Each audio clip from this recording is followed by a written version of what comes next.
Hello students, today our chapter is matter in our surrounding.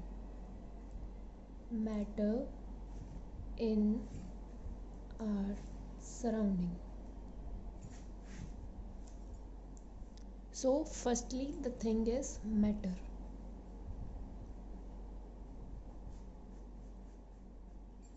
Matter क्या है? Matter कोई भी चीज़ जो हम अपने आसपास देखते हैं that is considered as matter. Matter is a thing which have mass and volume. तो क्या कोई ऐसी चीज़ है जो मैटर में नहीं आती है? फॉर एग्ज़ाम्पल छोटी से छोटी चीज़ ले लें, हम निडल ले सकते हैं. निडल, जो निडल है वो भी क्या है, उसका कुछ ना कुछ वेट तो ज़रूर होगा ना, चाहे वो ग्राम्स में हो कुछ भी हो.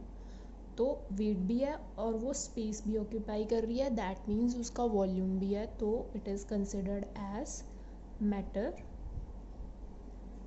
बिगर thing you can take like कुछ भी ले सकते हैं हम. पहाड़ ले सकते हैं. पहाड़ पे क्या है, उसका मास भी है और उसका वॉल्यूम भी है. सो ये भी किसकी कैटेगरी में आ गए? दोनों मैटर की कैटेगरी में. तो हम कह सकते हैं छोटी से छोटी चीज़ से लेकर बड़ी से बड़ी चीज़ सभी किसके अंडर आ रहे हैं? मैटर के अंडर आ रहे हैं. तो इसमें हमारे पास क्या बन जाता है? Matter is equals to mass plus volume. ठीक है, तो मास के यूनिट्स हमारे पास होते हैं KG, kilogram, and volume units is metre cube. ठीक है, तो कंबाइन करके यहाँ आपने प्लस नहीं डालना है. के जी मीटर क्यूब किसके यूनिट्स हो गए हमारे पास? किसी भी मैटर के. यहाँ तक क्लियर है? नेक्स्ट इज, जो हमारे पास फिलोसफर्स थे उन्होंने अपनी अपनी थ्योरीज दी थी. जो अर्लियर फिलोसफर थे उनका ये कहना था कि हमारे पास पंच तत्व से क्या है, सारे मैटर बने होते हैं. That is air, earth, fire, sky and water. इन सब से मिलके क्या बनता है? मैटर फॉर्म होता है. जो मॉडर्न फिलोसफर हैं उनके अकॉर्डिंग उन्होंने इसको दो पार्ट्स में डिवाइड किया है. That is physical and chemical. अब हमें ये पता होना चाहिए फिजिकल मीन्स क्या और केमिकल मीन्स क्या. सो फिजिकल मीन्स आप फिजिकल अपीयरेंस से, जैसे आप किसी पर्सन को देख रहे हो, आप क्या बता सकते हो? उसका साइज बता सकते हो, उसका कलर बता सकते हो. जो भी चीज़ आप सिर्फ और सिर्फ अपनी नेक्ड आई से देखकर बता सकते हो, वो सब किस में आता है? फिजिकल अपीयरेंस में. केमिकल में क्या आता है? केमिकल में मीन्स जैसे हमारे अंदर ही हम क्या सोच रहे हैं, क्या कर रहे हैं, वो सब चीज़ें किस में आती हैं? केमिकल में आती हैं. So now the next is, क्या जो मैटर है वो कंटिन्यूस है और पार्टिकल है? मीन्स उसका कंटिन्यूस नेचर और पार्टिकल नेचर है या नहीं है. टू प्रूव दिस हम एक्टिविटीज़ परफॉर्म कर सकते हैं. जैसे फर्स्टली सपोज हमने क्या किया, एक बीकर लिया, उसमें हमने वाटर फिल कर दिया. H2O is a formula of water. Next step में आप क्या करोगे? इसमें क्या ऐड कर दिया आपने? सॉल्ट. ठीक है, जब आप इसमें सॉल्ट ऐड कर रहे हो तो कुछ टाइम बाद पानी के अंदर सॉल्ट जो है वो अच्छी तरीके से मिक्स हो जाएगा. दैट मीन्स जो वाटर था उसमें कहीं ना कहीं स्पेस थी जहाँ पर जो आपने सॉल्ट ऐड किया वो जाकर सेटल हो गया, उसने अपनी जगह ले ली. इसका मतलब उसके अंदर कुछ ना कुछ स्पेस थी, वो एज अ पार्टिकल एक्ट कर गया. ठीक है, कंटिन्यूस नेचर, उसका नेचर कंटिन्यूस है। कंटिन्यूस मीन्स वो कंटिन्यूसली डिज़ोल्व होता रहेगा एज लॉन्ग एज वो कम्प्लीटली उसमें डिज़ोल्व नहीं हो जाता। Now next is what is the size of a matter. किसी भी मैटर का, पार्टिकल का साइज कितना होता है। अब साइज को चेक करने के लिए हम एक और एक्टिविटी देखते हैं। लेट अस सपोज हमने एक बीकर लिया, बीकर में आपने 100 ml वाटर ले लिया। 100 ml वाटर के अंदर आप 2 to 3 ड्रॉप्स पोटाशियम परमैंगनेट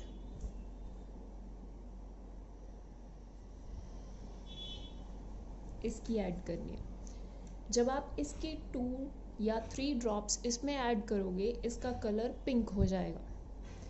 अब क्या करते हैं, हम काफ़ी सारे बीकर्स लेते हैं। जो आपने ये सोल्यूशन प्रिपेयर किया, जो आपके पास पिंक कलर का हो चुका है, इस 100 ml के सोल्यूशन में से आप 10 ml निकालिए और बीकर नंबर 1 में डाल दीजिए।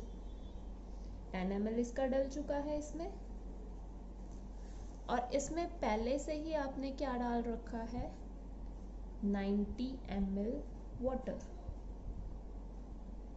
इन सब में पहले से ही क्या प्रेजेंट है, 90 ml water, 90 ml water, 90 ml water.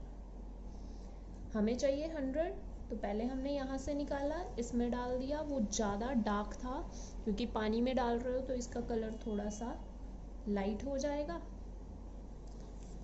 अब क्या करना है, इस 100 ml में से 10 ml निकालो और इसमें डालो। अगेन इसका कलर इसके कंपैरिजन और ज़्यादा लाइट।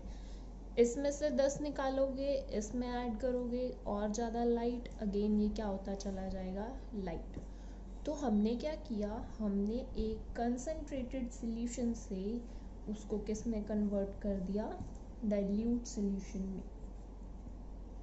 अब ये जो है ये होता चला जा रहा है, दैट मीन्स हम कह सकते हैं जो पार्टिकल्स है वो डिवाइड होते चले जा रहे हैं। जब पार्टिकल्स डिवाइड होते चले जा रहे हैं तो हमारे पास एक कंक्लूजन ये निकल कर आता है कि जो पार्टिकल है उनका साइज हम डिटरमाइन नहीं कर सकते, क्योंकि एक छोटा सा ड्रॉप, सपोज इतने से में भी आप कह सकते हो मिलियंस ऑफ पार्टिकल्स प्रेजेंट होंगे। Next we have characteristics of particles. So first one is space. Space, particles have space in them. जैसे हमने अभी एक एग्जांपल की थी जिसमें हमने वाटर लिया था, उसमें सॉल्ट ऐड किया था, जिससे ये प्रूव होता है अभी जो पार्टिकल्स हैं उनके अंदर क्या प्रेजेंट होती है, स्पेस प्रेजेंट होती है। और एग्जांपल्स आप ले सकते हो, वाटर है, वाटर के अंदर क्या ऐड कर सकते हो आप, इंक ऐड कर सकते हो, वो भी पूरे वाटर में जगह ले लेगी। नेक्स्ट आप क्या कर सकते हो, जैसे आपने देखा है धुआं है, ठीक है, या फिर आप कोई भी अगरबत्ती ले सकते हो, वो क्या करती है सारी जगह एयर में एक्सेल आउट, सारी जगह वो फैल जाती है, जिससे हम कह सकते हैं वो क्या कंसिडर कर रहे हैं, उसके पार्टिकल स्पेस में जा रहे हैं। स्मोक ले सकते हो। ये सब चीज़ें क्या प्रूव करती है कि पार्टिकल्स में क्या होती है, space exist. Next is second, continuously movement. अब जो पार्टिकल्स हैं वो कंटिन्यूस मीन्स लगातार क्या करते रहते हैं, मूव करते रहते हैं। फॉर एग्जाम्पल हमारे पास है, जैसे हम कह सकते हैं कोई भी बीकर ले लिया, उसमें हमने क्या किया, हॉट वाटर ले लिया। अब हॉट वाटर के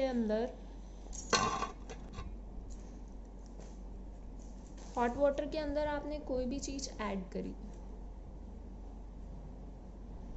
फॉर एग्जाम्पल शुगर ऐड कर रहे हो, जब आप शुगर ऐड करते हो तो वो जल्दी से डिज़ोल्व होगी एज़ कंपेयर आपने कोल्ड वाटर या कोई भी नॉर्मल वाटर लिया है। तो एक चीज़ हमें समझ में आ रही है कि जैसे ही हम टेम्परेचर को आपने कंसिडर करना है हीट से रिलेटेड, तो जैसे ही किसी चीज़ का टेम्परेचर बढ़ रहा है, ठीक है, दैट मीन्स उसमें जो आप डिज़ोल्व कर रहे हो वो डिज़ोल्व जो है वो जल्दी या इजीली हो जाएगा, ठीक है। तो टेम्परेचर के इंक्रीज होने पे हमारे पास ये इफ़ेक्ट आता है। और अगर हम कंसिडर करें, सपोज आपने कोई वाटर लिया, उसको क्या किया, हीट दे रहे हो आप। जब आप हीट सप्लाई कर रहे हो मतलब उसका टेम्परेचर बढ़ रहा है। जब टेम्परेचर बढ़ रहा है तो इसमें मूवमेंट ज़्यादा होगी, पार्टिकल फटाफट क्या करेंगे, मूव करेंगे ना। तो that means they are consider as continuous movement. उसमें मूवमेंट होती रहती है क्योंकि उन्होंने क्या करना है, जो दूसरे पार्टिकल आप ऐड कर रहे हो उनको अपने अंदर क्या करना है, डिज़ोल्व करना है। अब इस पर हमारे पास दो केसेस हो सकते हैं। फर्स्ट वन इज आपने पानी लिया, पानी में क्या डाल दिया आपने, सॉल्ट डाल दिया। जब आपने सॉल्ट डाला तो उसको आपने स्टिल रख दिया, कुछ गर्म नहीं किया, ना ही गर्म पानी लिया, वो अपने आप उसमें डिज़ोल्व हो रहा है, ठीक है। तो this process is known as diffusion. क्या बोलते हैं हम इसको, डिफ्यूजन, ठीक है। अब ये प्रोसेस हो रही है। सेकेंड ऑप्शन इज आप पानी लीजिए, उसको थोड़ा क्या कर लीजिए, गर्म कर लीजिए, हॉट कर लिया, उसके बाद इसमें क्या ऐड कर दिया हमने, सॉल्ट ऐड कर दिया। तो ये प्रोसेस जब होती है तो डिफ्यूज़न रेट क्या है, और ज़्यादा बढ़ जाता है। तो हम कह सकते हैं जैसे जैसे टेम्परेचर बढ़ेगा वैसे वैसे हमारे पास जो पार्टिकल्स हैं वो जल्दी से जल्दी डिज़ोल्व होंगे। This process is called diffusion, जिसमें वो अपने आप एक पार्टिकल दूसरे पार्टिकल में क्या हो रहा है, डिज़ोल्व हो रहा है।